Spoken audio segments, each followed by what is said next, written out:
we're going to compare the Noctua NH-D15 to the Noctua NH-U12A CPU coolers. Before we begin, let's open up the packages. The slow version of the unboxing can be found in the description below. Next, let's look at some key metrics.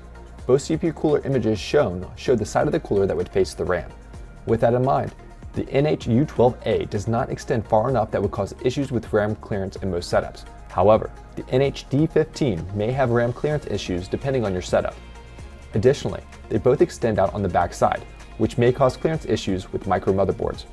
Both coolers have two fans, with the D15 using two 150mm fans, while the U12A uses two 120mm fans. It is possible to add additional fans to the NH-D15, but adding additional fans may cause clearance issues depending on your setup. In regards to the radiator, the U15 has a larger radiator size that is split over two radiators, versus the single radiator in the U12A. However, the U12A has one more heat pipe than the D15. Both installation designs are very similar and are easy to install. However, uninstalling the coolers can be challenging for both coolers if the thermal paste connects well to the CPU. This is due to the installation design not allowing you to slide the cooler off the CPU to help break the thermal paste seal. Next, let's dig into the performance. Note that these graphs are created using machine learning models to help break down the fan's performance using over 1 million data points in an open case.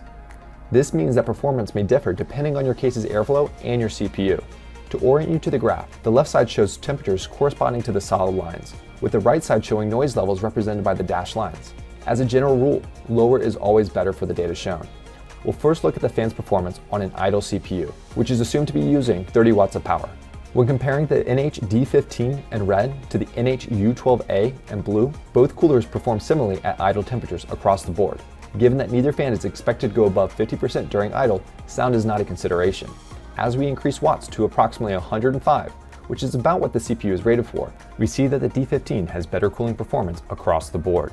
When considering noise, both do not make noise above ambient levels until approximately 55% fan speed, where the U12A starts to run quieter. When comparing sound relative to performance, the noise differences are minor, with the D15 running cooler. Next, we'll look at the CPU overclocked to 125 watts.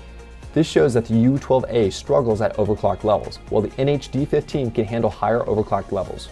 Overall, both CPU coolers have similar cooling performance at idle temperatures.